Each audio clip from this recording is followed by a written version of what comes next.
In this video, we're going to go over another Moore's circle problem. So in this problem statement, we are given a following state of stress on a stress block, and we're asked to find the principal stresses, the secondary angles, and the principal angles, and tau max.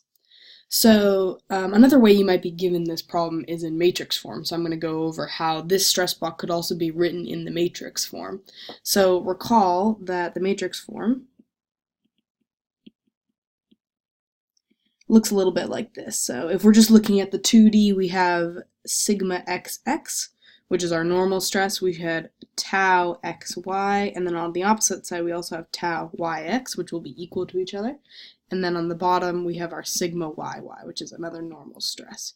So if we use that, we can rewrite our stress block up in the top as being this. So our normal stress on the x face going in the x direction is a negative 20 megapascals. Then if we go to our other normal stress, sigma yy, that's looking at the stress on the y face in the y direction, which is going in a positive 90, since it's in tension. And then to do our last two, so the diagonals are always going to be identical. So we need to find what either the stress is on the x face in the y direction or on the y face in the x direction. Both of them should be exactly the same.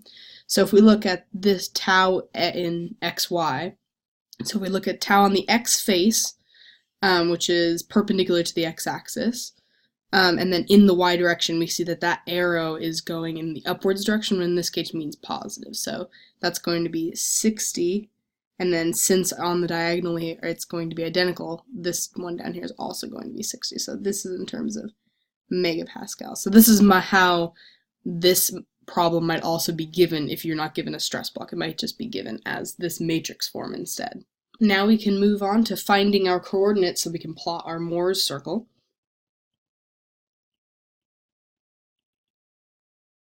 So if we start with our x coordinate, we'll look at our x face, and since that 20 megapascals is going and causing compression on our stress block, that's going to be a negative 20 megapascals. So that's going to be our first term, and our second term is going to be the shear stress on that x face.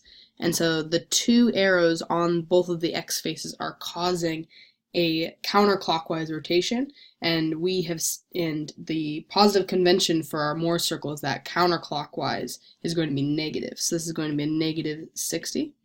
And then if we do the same thing for our y coordinate, on our y face we have a 90 megapascals in tension. So we're going to have a positive 90 for our first term. And our second term, we have our 60 megapascals. Both of those arrows are going to cause a clockwise direction of motion. So that's going to be a positive 60.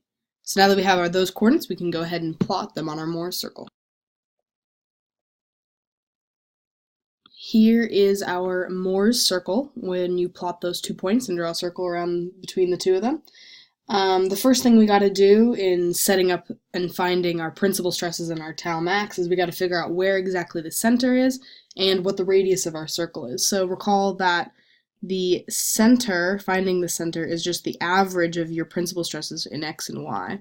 So that's going to come out to be 90 plus negative 20 over 2. So that means our center is going to be equal to 35.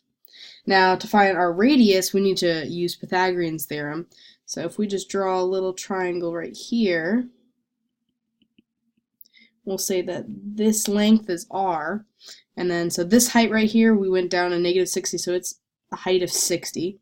And then this horizontal distance right here is going to be that 20 coordinate from the x, plus whatever the distance it is to the center, so it's going to be 20 plus 35, which is going to give us 55. So that means that our radius is going to be equal to the square root of 60 squared plus 55 squared.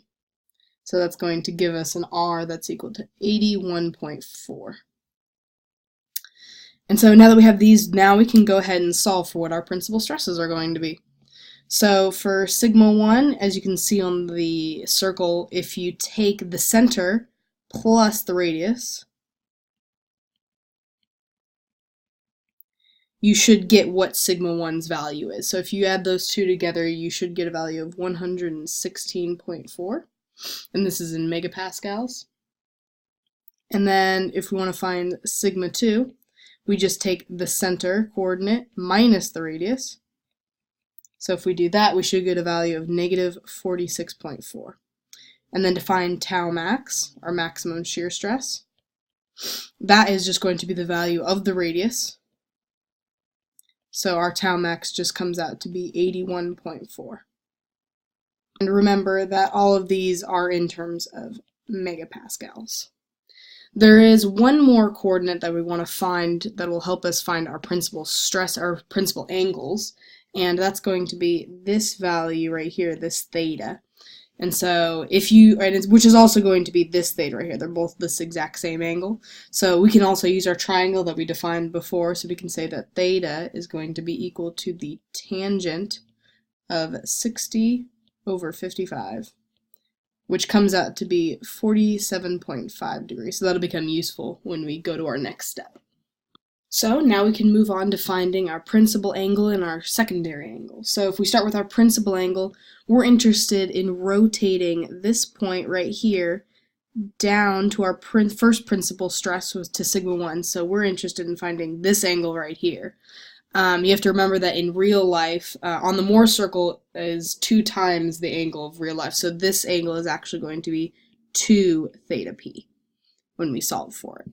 And now you can see why we wanted to solve for theta, so that we can just set them equal to each other. Our other stress that we're interested in, or other angle, sorry, that we are interested in finding is rotating this point also up to our tau max. And so this is going to be called our secondary angle, and it's also going to be a 2 theta s. So those are our 2 angles that we're interested in finding. You can also find these angles can also be found by rotating x also to sigma 2, or taking our point y and rotating it all the way to sigma 2. It would get you the same answer in the end. It'll be 180 degrees, 90 degrees different, but they will give you the same stress block in the end. So we're going to go ahead and solve for these angles like we have shown here. So if we start with our principal angle, move down here. As we saw on our Mohr's circle, we can set theta, which we solved to, is going to be equal to 2 theta p, which is equal to that 47.5 degrees. So that when we solve that, that gives us a theta p, which is going to be equal to 23.8 degrees going clockwise. So now all we have to do is draw that on our stress block with the appropriate stresses, and then that will be our final answer for that one. This is what our stress block looks like when you rotate it down 23.8 degrees, which is our principal angle, and then you end up with only the principal stresses on the stress block. And you can see our new coordinate axis y prime and x prime because it's been rotated down. So next we can move on to finding our secondary angle. And if you go back to our Mohr's circle, you can see the relationship between theta and our secondary angle is going to be theta plus 2 theta s is going to be equal to 90 degrees. So when you solve that, you can get that theta s is going to be equal to 21.2 degrees going counterclockwise. And so now similarly, we're going to rotate our stress block and then put our stresses on that stress block for our final answer. So after rotating our stress block and putting our stress on, this is going to be our final stress block for this angle. As you can see, we still have normal stresses on our stress block, since our tau max is at a coordinate that still has a normal stress. So it's going to have a positive 35 on each face.